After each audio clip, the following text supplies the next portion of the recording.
Bienvenue sur la boutique de Nat. Alors aujourd'hui, je vais vous montrer comment faire un marque-page.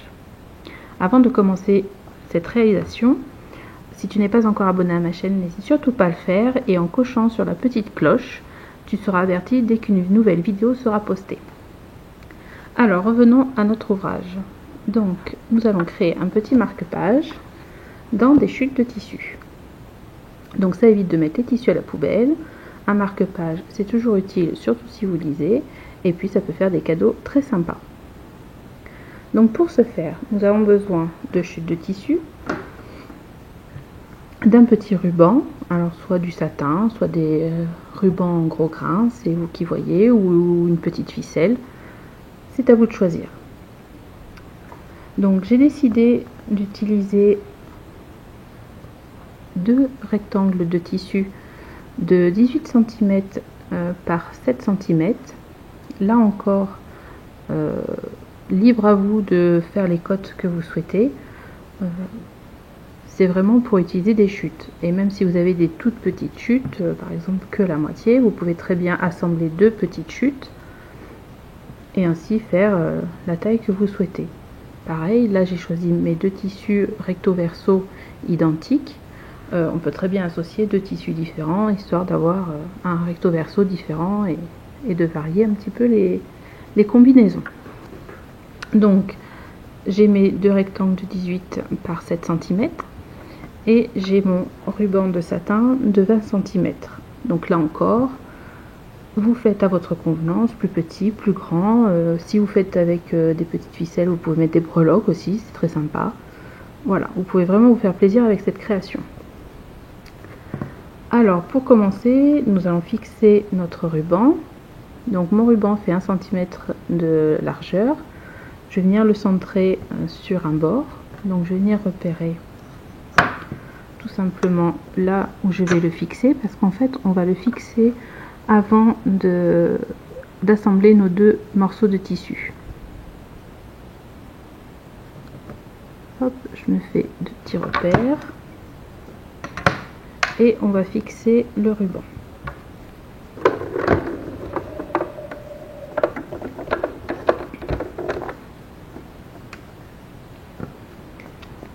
Alors, pour le fixer, on va pas le fixer à 1 cm du bord, tout simplement parce qu'on risque de voir la couture quand on va retourner l'ouvrage. Donc je vais faire un petit peu moins.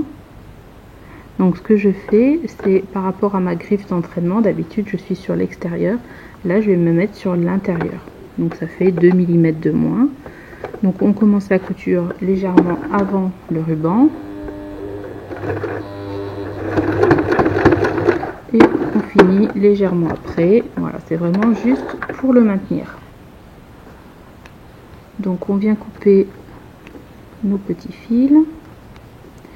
Et ensuite, on va pouvoir faire l'assemblage. Donc, pour assembler, on se met bien endroit contre endroit. Et on va commencer sur un grand côté. On va commencer à peu près à 1/4 du bord en bas. Donc, toujours, on plante l'aiguille, un point d'arrêt. Et on va les coudre jusqu'en bas.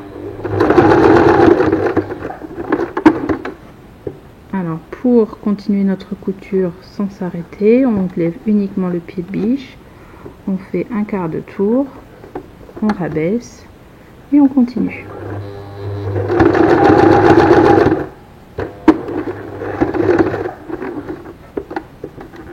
On lève et on rabaisse.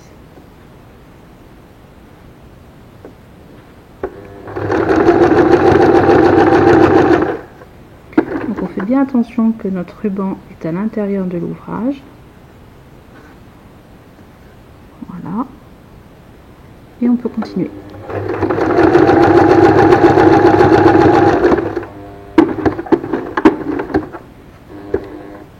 Alors, petite astuce, voilà. Là, en fait, quand je fais mon quart de tour, mon tissu dépasse de mon pied de biche par rapport à mon repère des 1 cm. Donc je me remets à la position initiale et je vais changer la longueur de mon points de couture. Donc là, c'est si votre machine le fait. Donc là, j'étais à 4, je vais passer à 2. Je vais juste faire un point et je vais regarder si je me suis assez approchée de mon bord. Donc là, c'est nickel. Donc je vais pouvoir continuer. Donc j'oublie pas de repasser à la longueur du point que j'avais à l'initiale. Et on continue.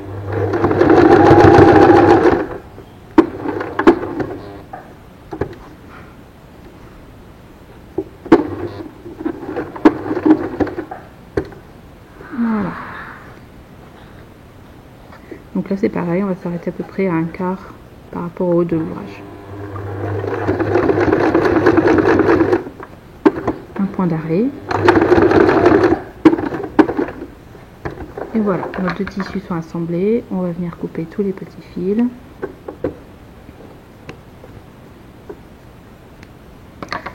Donc maintenant, nous allons couper nos angles.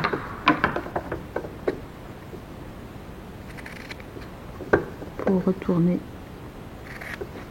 l'ouvrage et ainsi ne pas être gêné, ne pas avoir de surépaisseur et que la finition soit au plus jolie. Donc tous nos angles sont coupés. Donc maintenant nous allons retourner l'ouvrage par l'ouverture que nous avons laissée.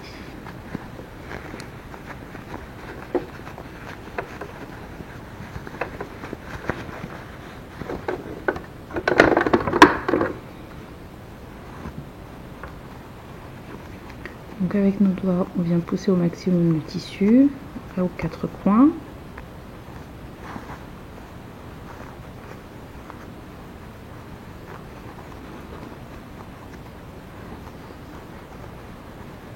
Et après, on peut prendre le ciseau, donc on vient rentrer dedans et on vient pousser le tissu pour vraiment marquer l'angle le plus droit possible. Et ainsi avoir une finition le plus jolie possible. Alors attention de ne pas non plus trop forcer parce que suivant l'épaisseur de votre tissu vous risqueriez de le percer et ainsi votre ouvrage serait bon à mettre à la poubelle. Donc là le quatrième coin.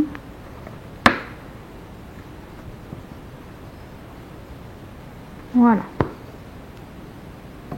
Donc notre ouvrage est tout retourné. Donc pour coudre notre ouverture, on va venir faire un point à 2 mm du bord sur le pourtour et notre ouvrage sera terminé. Donc je vous conseille de commencer par le bas puisque vous allez avoir un point d'arrêt qui sera plus épais à l'endroit où vous démarrez votre couture, donc autant que ce soit vers le bas. Donc on positionne le marque-page à 2 mm du bord.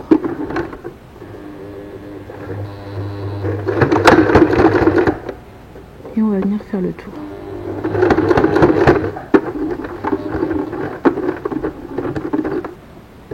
Donc on lève le pied, on fait un quart de tour. On fait bien attention que nos tissus soient bien l'un sur l'autre pour avoir une meilleure finition et on y va.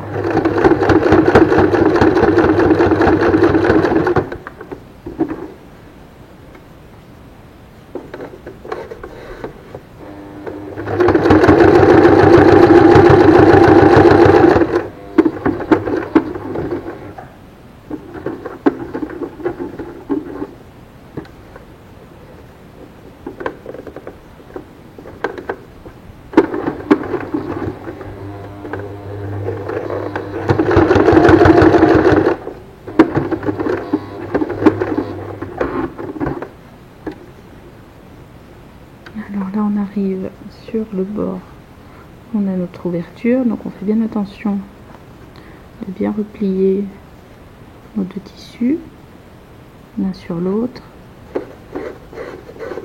On les marque avec le doigt comme ça et c'est parti.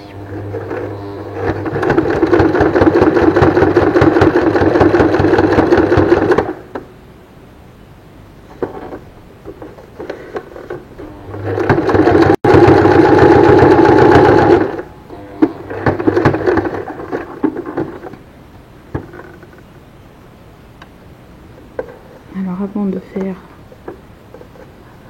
la dernière petite couture, on vient couper les fils pour être sûr que ça ne s'en mêle pas avec les nouveaux fils de couture. Et puis quand on arrive au niveau où on a commencé notre couture, bien on va faire un point d'arrêt.